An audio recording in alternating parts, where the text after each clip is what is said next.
Mes chères étudiantes, mes chers étudiants, bonjour. Aujourd'hui, Inch'Allah, nous allons compléter ensemble les raisons d'apprendre le français. On a déjà traité cette raison, alors aujourd'hui, nous avons encore d'autres raisons. طلاب الأعزاء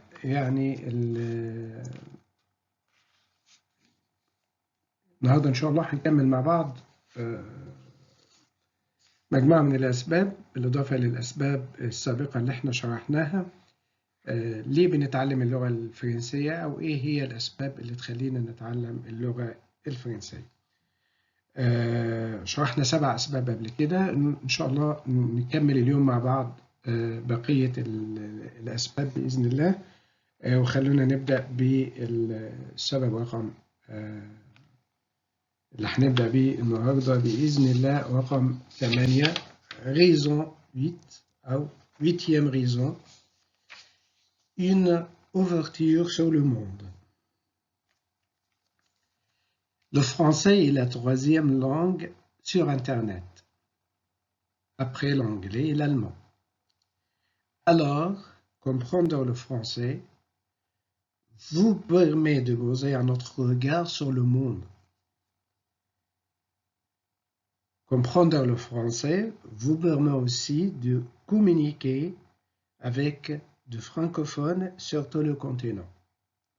C'est pas seulement ça, mais aussi de profiter des médias internationaux en langue française comme TV5, France 24 et Radio France Internationale. اللغة الفرنسية يعني بتتيح لك الانفتاح على العالم. الفرنساوي بيحتل المرتبة الثالثة على الانترنت بعد الانجليزي والالماني. لما بتتعلم الفرنساوي ده بيسمح لك طبعا ان انت يعني تنظر بنظرة اخرى على العالم. تعلم الفرنسية بيسمح لك ايضا ان انت تتواصل مع المتحدثين مع المجتمعات الفرنكوفونية على مستوى القارات الخمس. ده بيتيح لك كمان ان انت تستفيد من الميديا الناطقة باللغة الفرنسية زي TV5 وفرانس 24 وراديو فرنسا الدولي. كل ده تقدر تمتلكه لما يكون عندك إتقان للغة الفرنسية. 9e raison. Une langue pour penser et débattre. Le français est une langue analytique, une langue qui structure la pensée et développe l'esprit critique.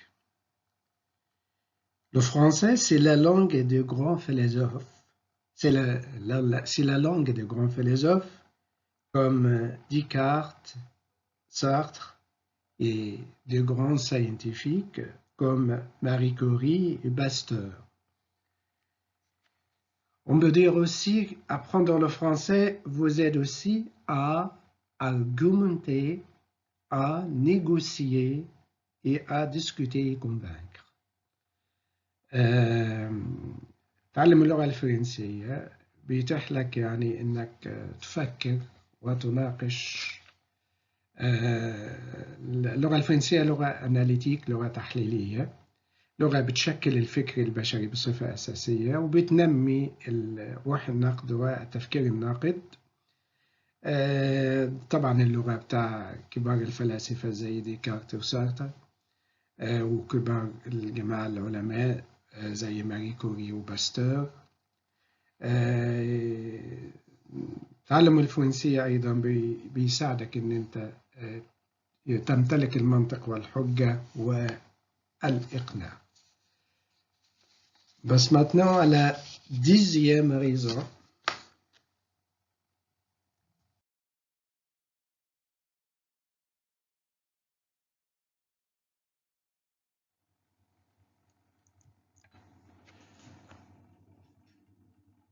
Le français est une langue agréable à apprendre. Le français n'est pas une langue difficile. jamais, jamais, jamais. Au contraire, le français c'est facile à apprendre. Et vous pouvez très vite communiquer en français après quelques leçons. Il y a aussi de nombreuses méthodes qui existent pour enseigner et apprendre le français. On peut dire aussi que le français est une langue douce, musicale et romantique. اللغة الفرنسية ليست لغة صعبة على الإطلاق للتعلم، على العكس لغة سهلة جدا. بعد يعني تاخد مجموعة كورسات أو بعد قليل جدا من الدورات ممكن تتقن الفرنسية. كمان في طرق كتير جدا لتعلم اللغة الفرنسية واستعرضناها مع بعض قبل كده.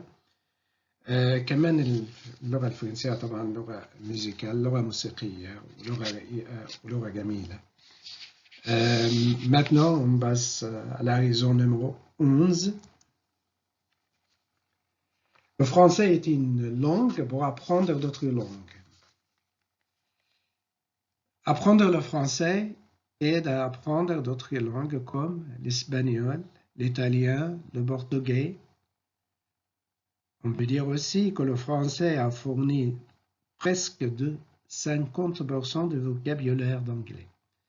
تعلم الفرنسية مش بس لتعلم الفرنسية، ده بيساعدك كمان ان انت ممكن تكتسب لغات اخرى زي بيسهل عليك جدا اكتساب لغات اخرى زي الايطالي،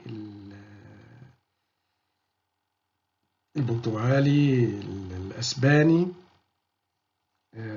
كمان نقدر نقول ان اللغة الفرنسية بتشكل ما يقرب من 50% من مفردات اللغة الإنجليزية.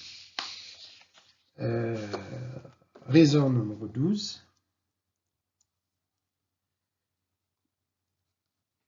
Un enseignement de qualité.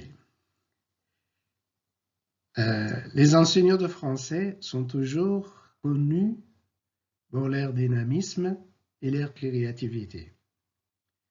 La France participe activement à la formation continue des enseignants de français, soit dans leur pays ou en France.